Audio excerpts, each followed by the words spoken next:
ela foi aclamada como a maior soprano de todos os tempos, reverenciada como La Divina, capaz de paralisar multidões com uma única nota.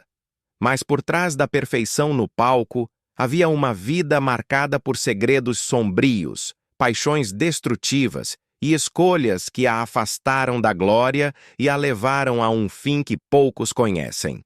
Neste vídeo, você vai mergulhar nos bastidores menos conhecidos da trajetória de Maria Callas, descobrindo o que realmente aconteceu por trás do romance com Aristóteles Onassis e os mistérios que ainda hoje cercam seus últimos dias.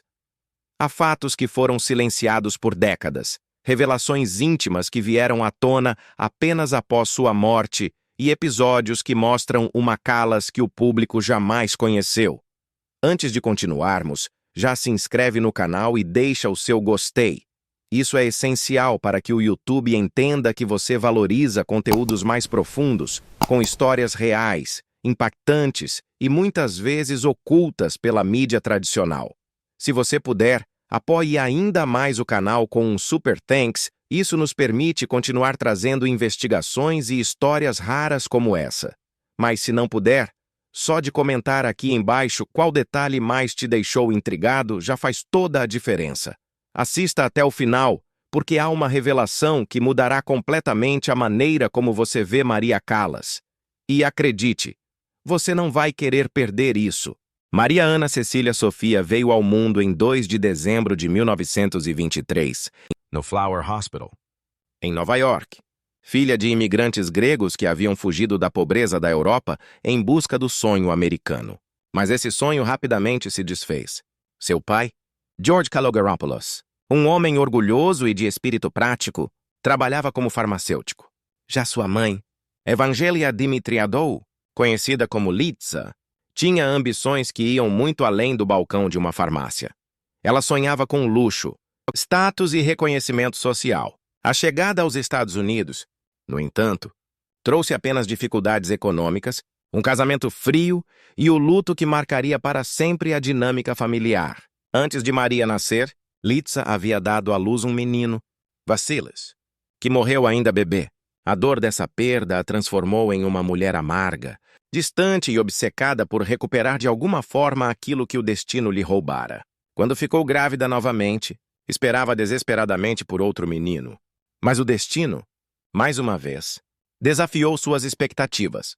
Nasceu Maria, uma menina de olhos grandes e voz forte, mas que foi recebida com frieza e ressentimento. Desde o primeiro choro, Maria Callas aprendeu que o amor materno não era garantido, era algo a ser conquistado, algo condicionado ao desempenho, ao sucesso, à utilidade. Desde cedo, sua infância foi marcada por episódios de rejeição emocional. Sua irmã mais velha, Jackie, era considerada bonita, elegante, a filha ideal. Era a ela que Litsa dedicava os elogios, os sorrisos, o afeto. Maria, ao contrário, era rotulada como gorda, desajeitada, sem graça. A comparação constante não apenas corroía sua autoestima, como também a isolava emocionalmente. A menina cresceu em meio a olhares de julgamento e uma cobrança sufocante. Ainda pequena, quando demonstrou talento para o canto, sua mãe enxergou ali uma oportunidade, não para libertar Maria, mas para usá-la como instrumento de ascensão social. Litsa passou a impor uma rotina de ensaios, aulas de canto e apresentações públicas. Não havia espaço para brincadeiras, amigos ou espontaneidade. A infância de Maria foi moldada pelo esforço, pelo sacrifício, pela obrigação de agradar e impressionar. E mesmo assim, sua mãe jamais parecia satisfeita. A jovem Callas passou a desenvolver um senso de perfeccionismo quase cruel consigo mesma. Cada nota mal executada era motivo de culpa. Cada deslize, um fracasso imperdoável. Quando o casamento dos pais se deteriorou a ponto de se tornar insustentável, Litsa decidiu retornar à Grécia com as filhas, abandonando o marido nos Estados Unidos. Maria tinha apenas 13 anos e mal falava grego. Ao chegar em Atenas, mergulhou em uma nova realidade. Um país em crise política, à beira da guerra, onde ela era vista como estrangeira, americana demais para ser grega, grega demais para ser americana. Mesmo assim, foi matriculada no Conservatório Nacional de Atenas, onde começou a estudar canto lírico sob a tutela da rigorosa professora Elvira de Hidalgo. Elvira viu em Maria algo raro, uma potência vocal fora do comum, aliada a uma capacidade dramática que não se aprendia em sala de aula. Mas para chegar a esse reconhecimento, Maria teve que enfrentar anos de rigor extremo. Ela estudava horas seguidas, com fome, frio e sem qualquer apoio emocional. A Segunda Guerra Mundial agravou ainda mais sua situação.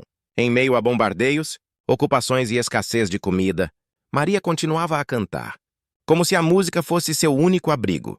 Durante essa fase, sofreu com críticas por seu físico, era alvo de chacota por ser acima do peso e por sua aparência pouco convencional. Os colegas a evitavam, os professores raramente elogiavam. Havia uma cultura de humilhação constante, que só reforçava em Maria a ideia de que precisava ser extraordinária para ter algum valor. Ela respondeu a isso com disciplina feroz. Sua voz se tornou cada vez mais refinada, mas emocionalmente, Maria foi se fechando. Tornou-se solitária, introspectiva, pouco dada a amizades. Mesmo assim, começou a se destacar em produções locais. Aos 15 anos, já se apresentava em papéis principais em óperas estudantis. Sua voz era tão impactante que, mesmo com os cenários modestos e o caos da guerra, Maria começava a ser reconhecida como um fenômeno. No entanto, enquanto sua carreira nascia, sua vida familiar se desintegrava ainda mais. Litsa se tornava cada vez mais controladora e autoritária. Maria já não era filha, era um projeto. Era a esperança de fama e fortuna. Quando finalmente sua voz começou a ecoar pelos teatros da Europa, o mundo percebeu o que poucos tinham visto até então. Não era apenas uma cantora lírica. Era um fenômeno vocal e emocional, uma tempestade em forma de mulher. A jovem que havia sido humilhada por sua aparência, desacreditada por sua origem e ignorada pela própria mãe, ressurgia das cinzas como uma fênix. E sua ascensão ao Olimpo da ópera não seria silenciosa, tampouco pacífica. Ela não conquistaria o mundo pelas vias da diplomacia, mas sim pela força de sua voz e pela intensidade com que entregava sua alma em cada nota. O início dessa trajetória meteórica aconteceu em Verona, na Itália, em 1947, quando Maria, então com apenas 23 anos, foi escalada para substituir em cima da hora uma soprano em La Gioconda, de Ponchielli. O maestro Túlio Serafim foi quem percebeu a dimensão do talento dela. Aquela apresentação foi explosiva, não apenas pelo alcance de sua voz, mas por algo ainda mais raro. A forma como ela transformava as áreas em monólogos dramáticos, como se estivesse vivendo a tragédia no momento. O público não apenas a ouvia, ele a sentia. A partir daí, Serafim passou a orientá-la artisticamente, lapidando seu potencial e abrindo portas para os grandes teatros italianos. Mas a verdadeira virada aconteceu com a impressionante capacidade de Maria em cantar tanto papéis dramáticos quanto coloraturas, algo praticamente inédito na história da ópera.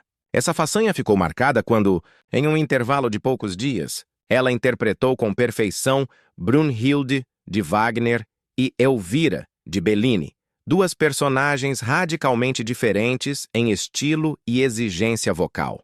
Aquilo deixou a crítica estupefata. Maria Callas passava de promessa a lenda viva. A partir dos anos 1950, os maiores teatros do mundo competiam por sua presença. La Scala de Milão, Metropolitan de Nova York, Covent Garden de Londres, Ópera de Paris. Mas com a glória vieram os primeiros vícios e os primeiros inimigos. Callas não era uma artista dócil. Exigia o máximo de si e dos outros. Não tolerava a mediocridade. Batia de frente com regentes, diretores, cenógrafos e até colegas de palco. Tinha um temperamento impulsivo, alimentado pelas frustrações e inseguranças de sua infância. Era conhecida por interromper ensaios se algo a incomodasse. E isso gerava ressentimento. Muitos a chamavam de diva insuportável, tirana dos bastidores, estrela mimada. Mas a verdade era outra. Maria havia aprendido que, para sobreviver, precisava controlar tudo, inclusive o palco. Enquanto isso, sua obsessão pela perfeição tomava contornos perigosos. Começou a controlar rigidamente sua alimentação. Queria transformar não apenas sua voz, mas sua imagem. Deixou para trás os traços da adolescente gordinha e se reinventou. Perdeu quase 40 quilos em pouco tempo, adotando uma silhueta esguia e uma postura aristocrática que a transformaram em ícone de elegância. Mas esse emagrecimento radical teve consequências. A voz, antes volumosa e robusta, passou a perder densidade. A própria Maria confessou mais tarde que sua voz nunca mais foi a mesma. Mesmo assim, o mundo a venerava. O público se emocionava a cada apresentação de Norma. Tosca, La Traviata. Maria não interpretava essas personagens, ela as encarnava. Chorava no palco, desmaiava, gritava. Era comum que plateias inteiras ficassem em silêncio absoluto, hipnotizadas por sua entrega. Sua presença transcendia a técnica vocal, mas por trás dessa perfeição havia um custo brutal. A rotina de ensaios exaustivos, dietas restritivas, solidão e pressão constante começaram a minar sua saúde física e emocional. Além disso, ela não era boa em cultivar alianças. Em um meio como o da ópera, cheio de egos, ela se tornava facilmente alvo de campanhas difamatórias. Rivais como Renata Tebaldi protagonizaram com ela uma das maiores rivalidades do século. A imprensa adorava fomentar o conflito, criando manchetes sensacionalistas. A voz de um anjo versus a alma de um demônio, diziam de Callas. Em entrevistas, Maria respondia com sarcasmo, orgulho ferido e até desprezo. Não fazia questão de ser querida. Ela queria ser respeitada, e isso a tornava ainda mais temida. Nos bastidores, Maria já era assediada por milionários, aristocratas, colecionadores de arte, artistas de cinema. Ela começou a circular em festas da alta sociedade, cruzando caminhos com nomes como Elsa Maxwell, Grace Kelly, Visconti. Era uma presença magnética, fria e sedutora. Todos queriam ouvir Maria Callas, mas também todos queriam possuí-la, controlá-la. E foi nesse cenário que surgiu a figura que mudaria tudo, Aristóteles Onassis. O magnata grego, milionário excêntrico, caçado, mulherengo e estrategista, foi apresentado a Maria em uma dessas festas. E apesar de serem tão diferentes, ela, intensa e trágica, ele, pragmático e cínico, algo entre os dois explodiu. O caso se tornou escândalo internacional. Callas, ainda casada com Meneghini, se entregou a Onassis como quem pula no mar sem saber nadar. Abandonou o marido, rompeu contratos, fechou as portas da própria carreira para viver esse amor que, no fim das contas, também a destruiria. Tudo começou com Giovanni Battista Meneghini, o homem que, ao mesmo tempo, foi o alicerce e a primeira prisão de sua vida amorosa adulta. Empresário italiano, 20 anos mais velho, ele apareceu quando Maria ainda era uma jovem artista insegura, cheia de medos e marcada por uma infância de desprezo. Para ela, Meneghini representou proteção, apoio financeiro, orientação e até uma espécie de paternidade. Ele se tornou seu agente, seu companheiro e seu mentor. Mas o que Maria não confessava, ao menos não naquele início, era que nunca esteve verdadeiramente apaixonada por ele. O casamento era funcional, estratégico, necessário. Havia respeito, talvez gratidão, mas não havia chama, nem paixão. E com o tempo, isso ficou insustentável. Maria, agora já famosa, começou a perceber que Meneghini não entendia sua alma, nem seus desejos mais profundos. Ela queria viver intensamente, ser amada com fervor, ser vista como mulher e não apenas como produto artístico. A diferença de idade e de mentalidade se tornou abismo. Meneghini, por sua vez, passou a controlar mais rigidamente sua carreira e seus contatos, temendo perdê-la. E foi nesse cenário de insatisfação emocional que surgiu aquele que mudaria para sempre o destino de Callas, Aristóteles Onassis. O encontro entre Callas e Onassis não foi apenas uma colisão de mundos, foi uma explosão. Ela, a diva da ópera, intensa, temperamental, profunda. Ele, o magnata grego, milionário, manipulador, sedutor nato. Foi em uma festa luxuosa, cercada de joias, champanhe e máscaras sociais, que os dois se cruzaram pela primeira vez. E logo algo ficou claro. Maria havia encontrado alguém que a enxergava além do palco. Onassis a cortejou com uma habilidade quase diabólica, com promessas de liberdade, de amor absoluto, de aventuras que iam além dos camarins e das partituras. Ela caiu, e caiu fundo. Callas deixou tudo por ele. Abandonou Meneghini, enfrentou críticas, cancelou compromissos. Permitiu que sua carreira entrasse em pausa. Ela mergulhou nesse romance como se fosse seu último ato. E, por um tempo, foi feliz. Viajou com Onassis por ilhas gregas, participou de festas privadas com aristocratas. Foi tratada como uma deusa não só nos teatros, mas também nos círculos da alta sociedade. Parecia que, finalmente, Maria havia encontrado o amor que tanto buscava. Mas a realidade era bem mais sombria. Onassis nunca foi um homem de um amor só. Tinha amantes em todos os portos, usava o charme como ferramenta de poder e via nas mulheres instrumentos de status. Callas, mesmo cega de paixão, começou a perceber os sinais, os sumiços, as mentiras, os boatos nos jornais, os olhares dele para outras. Mas mesmo diante disso, ela não conseguia deixá-lo. Estava emocionalmente presa, dependente. E ao contrário das heroínas que interpretava, Maria não conseguia reagir com a força que exibia no palco. Ela perdoava, cedia, aceitava.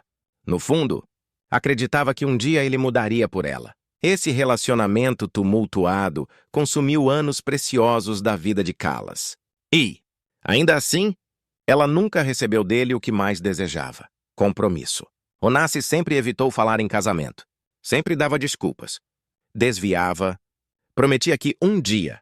A situação se tornou insuportável quando, em 1968, o mundo inteiro soube, junto com Maria, que Aristóteles Onassis havia se casado, em segredo, com ninguém menos que Jackie Kennedy, viúva do presidente dos Estados Unidos.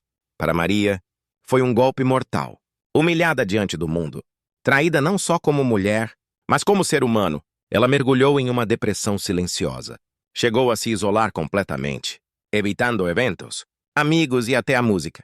Aquela mulher altiva, que dominava teatros, que era capaz de fazer reis se ajoelharem diante de sua voz, agora mal conseguia sair da cama. Muitos acreditam que, naquele momento, Maria perdeu definitivamente sua razão de viver. Tentou se reerguer, retomou a carreira por instantes, gravou discos, realizou uma turnê tardia, mas sua alma estava partida. Anos depois, surgiriam rumores, jamais confirmados oficialmente, de que Maria teria engravidado de Onassis e perdido o filho em um aborto espontâneo ou, segundo outras versões, teria sido forçada a interromper a gestação.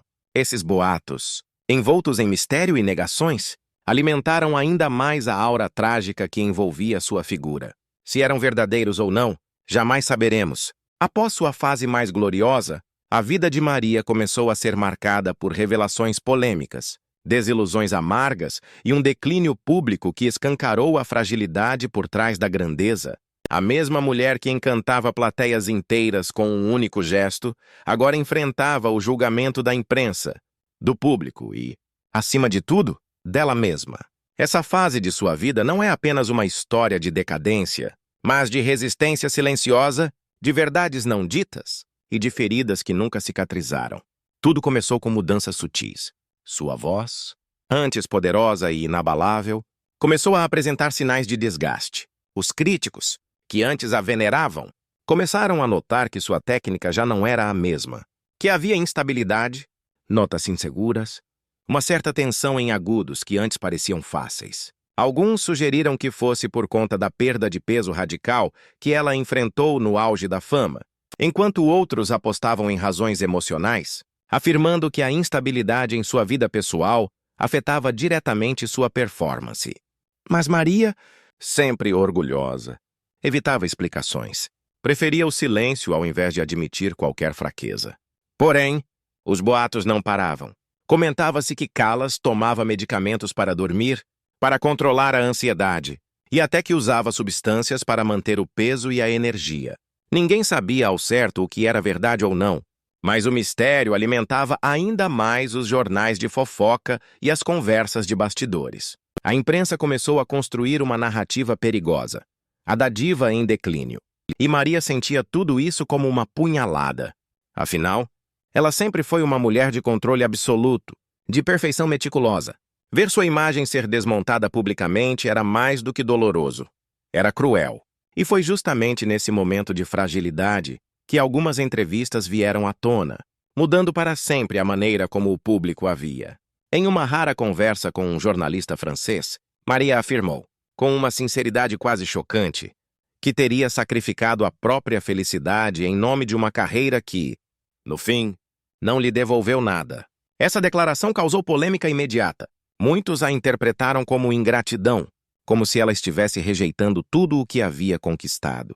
Mas, no fundo, era apenas um desabafo de uma mulher exausta, machucada, e que se sentia usada pelo sistema que antes a exaltava.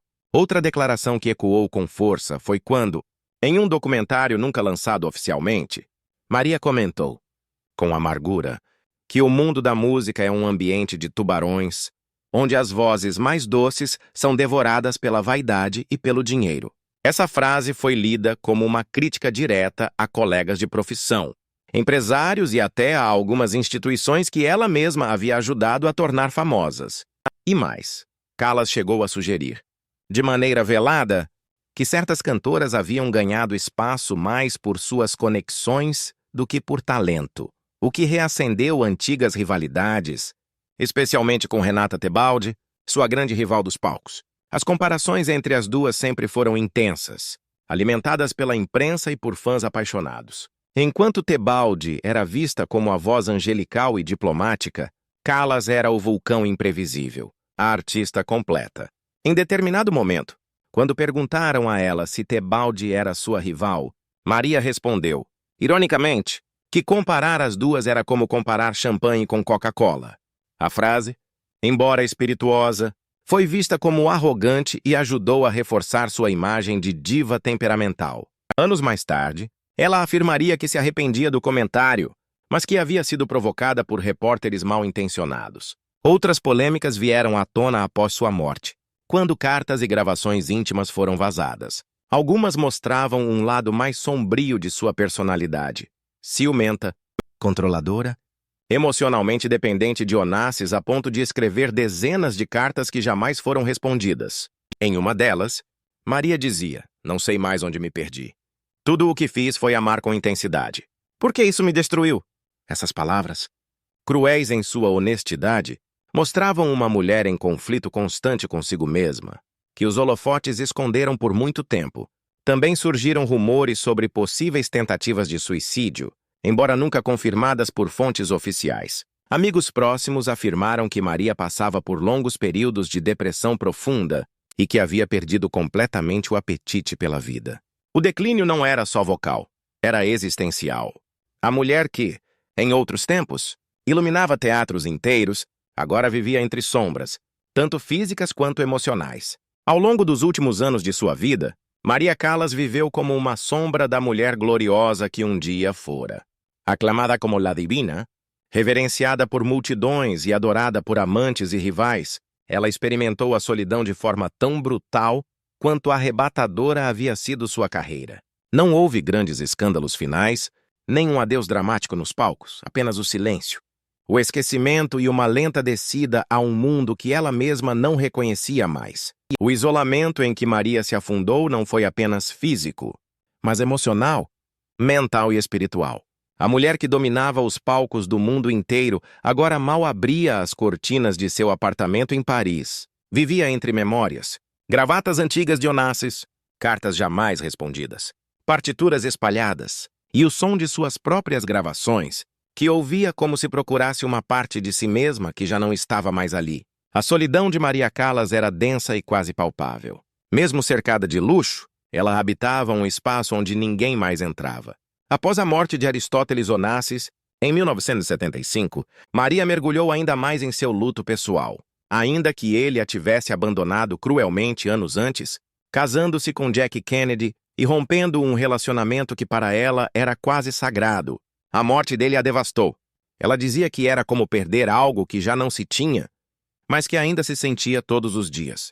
A dor não estava apenas na ausência física, mas no vazio deixado por sonhos nunca realizados. Ela acreditava que viveria ao lado de Onassis até o fim, que talvez se casassem, que construiriam uma vida longe dos palcos.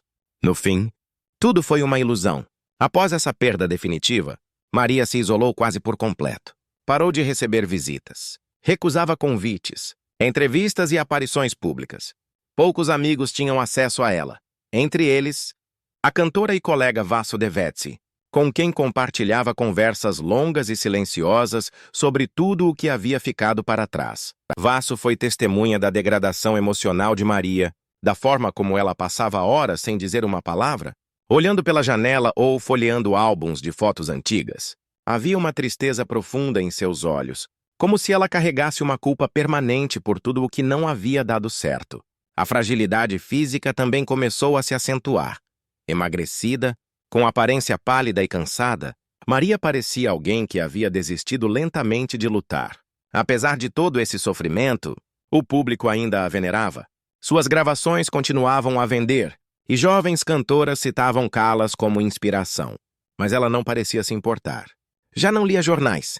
Tampouco assistia à televisão.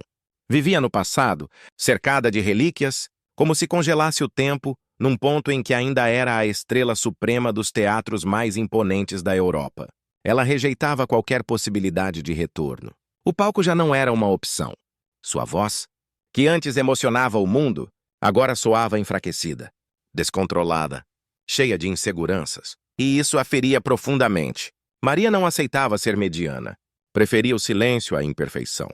Mesmo assim, seu fim foi tão discreto quanto tudo o que ela passou a cultivar nos últimos anos. Em 16 de setembro de 1977, aos 53 anos de idade, Maria Callas morreu em seu apartamento em Paris, vítima de um infarto fulminante. Mas muitos acreditam que ela já havia começado a morrer muito antes, em pequenos pedaços, quando perdeu a voz, quando perdeu Onassis, quando foi deixada de lado pela indústria, quando viu sua própria imagem ser desconstruída em público. O coração parou de bater. Mas o verdadeiro colapso foi emocional, e esse já havia começado há anos. Sua morte gerou comoção no mundo inteiro. Artistas, políticos, intelectuais e fãs se manifestaram em peso. Homenagens foram feitas em diversos países. No entanto, a cerimônia fúnebre foi modesta, como ela mesma queria. Suas cinzas foram inicialmente depositadas no cemitério Père Lachaise, em Paris, e depois espalhadas no mar Egeu, uma última ligação com suas raízes gregas, que ela nunca esqueceu, mesmo com todos os conflitos familiares. A ironia trágica da história de Maria Callas é que, mesmo sendo uma das artistas mais brilhantes e intensas que o mundo já conheceu, ela viveu e morreu com uma solidão quase insuportável.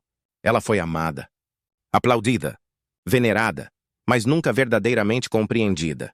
Seus dias finais revelam muito mais do que o fim de uma carreira.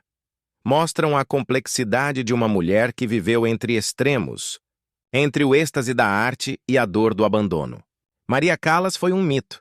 Sim, mas, acima de tudo, foi humana, intensamente humana. Até hoje, a imagem de Callas provoca fascínio. Sua vida, marcada por contrastes violentos, ainda inspira estudos, documentários, filmes e peças teatrais. A fragilidade de sua velhice tornou-se, de certo modo, uma extensão da grandiosidade de sua juventude. Porque nem mesmo na decadência Maria deixou de ser intensa, passional, verdadeira. Sua história nos lembra que, por trás dos aplausos e das luzes, vivem pessoas reais, com sonhos, medos, paixões e dores. Pessoas que, como Maria, dão tudo de si para o mundo, mas que muitas vezes não recebem nada em troca quando mais precisam. Logo após sua morte, começaram as homenagens, mas também vieram as controvérsias. Muitos se perguntavam como uma mulher tão poderosa artisticamente pôde terminar a vida tão solitária, reclusa e devastada emocionalmente. As biografias começaram a surgir aos montes. Algumas eram ternas, reverentes. Outras escancaravam escândalos, traumas de infância, episódios de violência emocional e acusações de manipulação. Um dos pontos mais discutidos foi seu relacionamento com Aristóteles Onassis. Após a morte de ambos, várias pessoas próximas começaram a dar versões conflitantes da relação, algumas revelando o quão tóxico e destrutivo ele foi, outras sugerindo que Callas se iludiu com promessas que ele jamais teve intenção de cumprir. O fato é que, até hoje, ninguém sabe ao certo até onde foi amor e até onde foi obsessão, e essa ambiguidade só aumentou o mistério que envolve sua figura. Sua herança musical, no entanto, permaneceu intacta. Suas gravações continuam sendo referência absoluta para estudantes de canto e regentes. A forma como interpretava personagens como Tosca, Norma ou Violeta é estudada até hoje como exemplo máximo de entrega dramática e vocal. Mas com o tempo, críticas também surgiram. Especialistas questionaram a estabilidade de sua voz em algumas fases, especialmente no fim da carreira. Outros a defenderam dizendo que Maria era mais do que voz.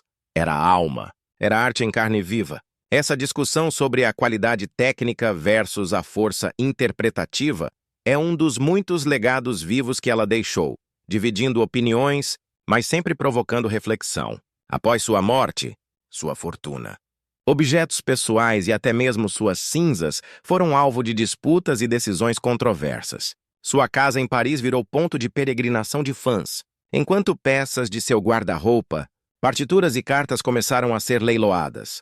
Em 2004, quando parte de seu acervo foi a leilão na Sotheby's, os valores alcançaram cifras altíssimas, mostrando que o fascínio por Callas permanecia intacto. Mas esse interesse comercial também gerou críticas. Muitos achavam que a memória da artista estava sendo explorada de forma indevida, sem o respeito que ela merecia. Houve polêmicas envolvendo gravações inéditas, lançamentos póstumos e uso da sua imagem em campanhas publicitárias, o que reabriu o debate sobre até que ponto a indústria respeita seus ícones. Outro capítulo impactante do pós-morte de Callas foi a exumação simbólica que sua vida sofreu na cultura pop. Ela passou a ser retratada em filmes, séries, livros, peças de teatro e até óperas baseadas em sua própria trajetória. O monólogo Masterclass, de Terence McNally, por exemplo, transformou Maria em personagem principal de uma obra em que ela reflete, diante de jovens alunos, sobre arte, sacrifício, dor e fama. Várias atrizes interpretaram Callas nesse espetáculo ao redor do mundo, e sempre com grande repercussão. Em 2002, Fanny Ardant interpretou Maria Callas no filme Callas Forever, dirigido por Franco Zeffirelli, um dos grandes amigos da diva, que também revelou bastidores íntimos em entrevistas polêmicas, alegando que Maria havia morrido de tristeza e não apenas de causas físicas. A reconstrução digital de sua voz e imagem também gerou muita controvérsia. Em 2023, uma turnê póstuma foi realizada com hologramas de Maria Callas se apresentando ao lado de orquestras ao vivo. O espetáculo foi promovido como uma homenagem moderna à sua arte, mas muitos críticos e fãs fiéis questionaram a ética do uso de sua imagem sem consentimento, sugerindo que aquilo feria o espírito da artista, que era extremamente perfeccionista e provavelmente não aprovaria uma performance simulada. Esse episódio reacendeu o debate sobre os limites da tecnologia na preservação da memória de ícones artísticos.